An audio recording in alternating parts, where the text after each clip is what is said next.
যুক্তি উপস্থাপন করেছে।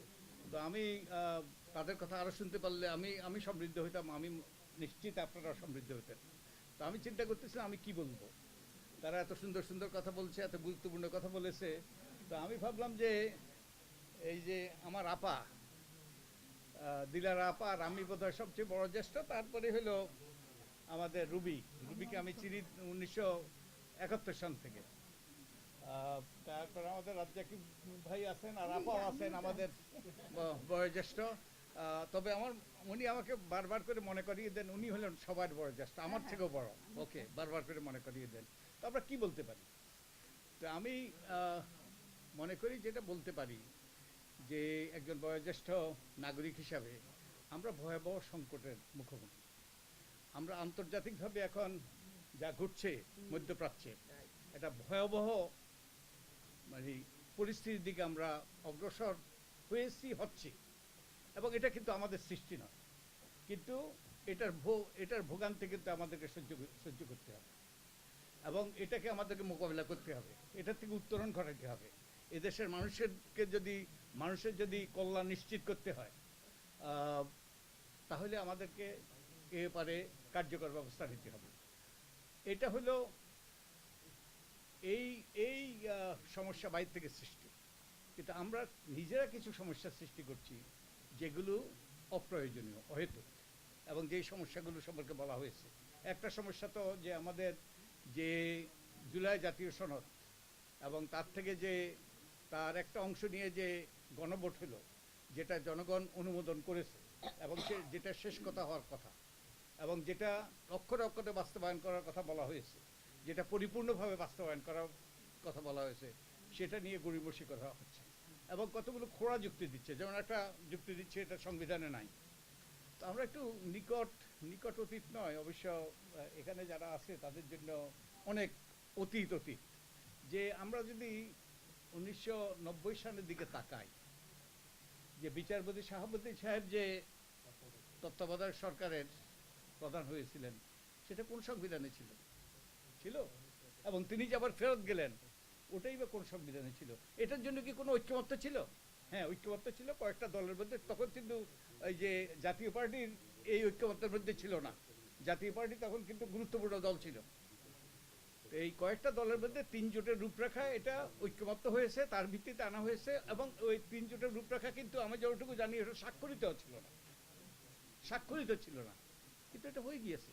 কারণ জনগণের কল্যাণে সবাই মিলে এটা মনে করেছে, প্রধান রাজনৈতিক দলগুলো মনে করেছে এটা আমাদের জন্য কল্যাণ বই আনবে, আমাদের জন্য একটা গণতান্ত্রিক ডক্ট্রিন অফ নেসেসিটি আমাদের একটা গণতান্ত্রিক রাষ্ট্র প্রতিষ্ঠার ক্ষেত্রে গুরুত্বপূর্ণ ভূমিকা পালন করবে।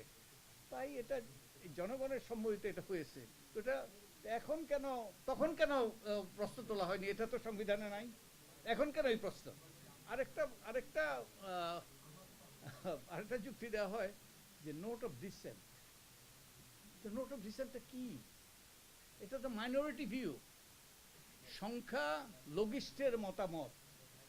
এই যে বিশেষ সংসদীয় কমিটি হয়েছে, 14 জনের সংসদীয় কমিটি হয়েছে, তার মধ্যে 11 জন সরকার দলীয় আর 3 জন হলো বিরোধী দলীয়।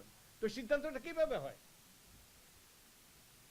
সিদ্ধান্তটা তো মেজরিটি সিদ্ধান্ত নিচ্ছে, আমরা মানি আর না মানি। তো এটা তো আমাদের ঐক্যমত্য কমিশনে যে সিদ্ধান্ত হয়েছে সে মেজরিটি ভিউ, আর যেগুলো নোট অফ ডিসেন্ট দেওয়া হয়েছে ওগুলো হলো মাইনরিটি ভিউ। এবং মেজরিটি ভিউটাই গ্রহণযোগ্য, ওটাই সিদ্ধান্ত, ওটা নিয়েই গণভোট হয়েছে, ওটাই জনগণ অনুমোদন করেছে। এখন এইসব খোঁড়া যুক্তি আমার কাছে বোধগম্য নয়। এবং তো আরও অনেক কিছু বলার আছে, যে আমি আর ওগুলো বলবো না, ওটা অনেকেই বলবেন।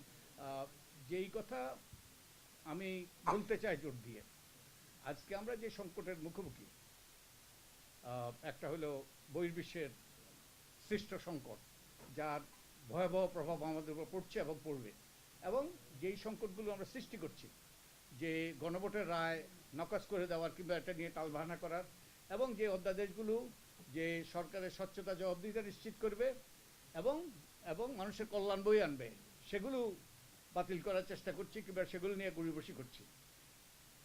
এগুলো আমাদের এই সংকটকে আরো ঘনীভূত করবে। তাই আজকে আমাদের সবচেয়ে দরকার ঐক্য। যে ঐক্যের মাধ্যমে তোমাদের এই সকলের ঐক্যের মাধ্যমে আমাদের এই তরুণদের নেতৃত্বে যে এই ঐক্য গড়ে উঠেছিল, সেই ঐক্যের মাধ্যমে আমরা স্বৈরাচারী ব্যবস্থার পতন ঘটিয়েছিলাম। একটা নূতন ভবিষ্যতের কথা আমরা সেদিন চিন্তা করেছিলাম, স্বপ্ন দেখেছিলাম। তো আজকে এটা ভণ্ডুল হতে যাচ্ছে। আমাদের মধ্যে যে অনৈক্য এবং অহেতুক অনৈক্য, বিশেষত আমরা যারা নিজেরা সৃষ্টি করছি গণভোট নিয়ে গড়িবসি এবং একই সাথে এই অধ্যাদেশগুলো বাতিল করার মাধ্যমে। তো আমি একজন বয়োজ্যেষ্ঠ নাগরিক হিসাবে আমি অনুরোধ করতে চাই সরকারের কাছে, সরকার দলীয় সংসদ সদস্যদের কাছে, যারা নীতি নির্ধারক তাদের কাছে, আল্লাহর ওয়াস্তে সৃষ্টিকর্তার দোহাই দিয়ে অনুরোধ করছি, আপনারা এই জাতির মধ্যে ঐক্য সৃষ্টি করার চেষ্টা করুন, অনৈক্য নয়। এই ভয়াবহ মুহূর্তে আজকে আমাদের সবচেয়ে দরকার ঐক্য। যেমনিভাবে আমাদের ঐক্য দরকার ছিল সেই হাসিনাকে বিতাড়নের জন্য, আজকে আমাদের এই ভয়াবহ সংকটগুলোকে দূর করার জন্য আজকে আমাদেরকে আবারও ঐক্য সৃষ্টি করতে হবে। এবং তার মাধ্যমেই কিন্তু আমরা সামনের দিকে এগিয়ে যেতে পারবো এবং আমরা ভালো অবস্থানের দিকে যেতে পারবো।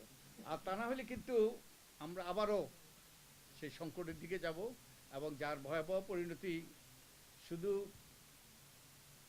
জনগণকে ভুগতে হবে না, জনগণকে আমরা সবাই ভুগবো এই পরিণতি, এবং ক্ষমতাসীন দল যারা আছে তারাও এর পরিণতি ভুগবে।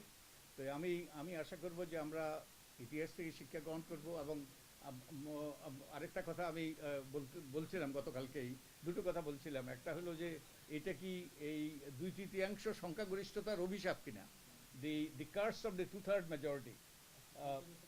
হ্যাঁ, সংসদীয় স্বৈরতন্ত্র। তারপরে আরেকটা হলো আমরা পুরানো পথে হাঁটছি, এবং পুরানো পথে হেঁটে কিন্তু নূতন গন্তব্যে পৌঁছা যাবে না। তো আমরা কি আসলে পুরানো পথে হাঁটছি নাকি উল্টো দিকে হাঁটছি?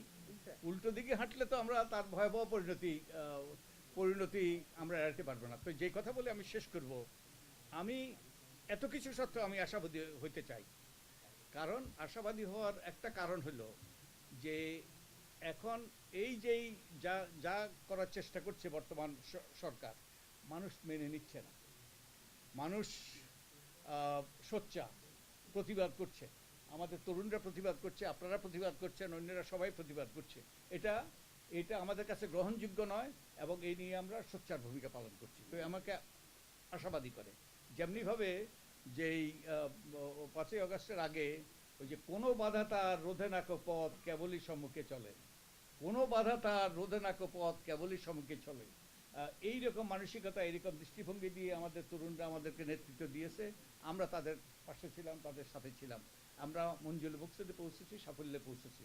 তো আমি আশা করি যে আমরা এই আমাদের সোচ্চার ভূমিকা রাখবো। আমরা যেখানে আছি, যেই অবস্থায় আছি, আমরা সবাই আমাদের অবস্থান থেকে যে আমরা সোচ্চার ভূমিকা রাখি এবং আমরা প্রতিবাদী হই। আমরা সত্যের পক্ষে, ন্যায়ের পক্ষে, মানুষের অধিকারের পক্ষে, এবং একটা জবাবদিহিতামূলক গণতান্ত্রিক রাষ্ট্র প্রতিষ্ঠার পক্ষে। তো আপনাদেরকে সকলকে ধন্যবাদ, আমাকে আমন্ত্রণ জানার জন্য তোমাদেরকে অনেক অনেক ধন্যবাদ। আমার মনে হয় তোমরা যেভাবে এটা সাজিয়েছো, খুব খুব ভালোভাবে সুন্দর করে সাজিয়েছো। কারণ এই বিষয়গুলো নিয়ে তোমরা, তোমাদের যারা তরুণ তারা তুলে ধরেছে, এবং এটা সবার জন্য এডুকেশনাল হয়েছে। তো থ্যাংক ইউ তোমাদেরকে আমাকে আমন্ত্রণ জানানোর জন্য। ওকে।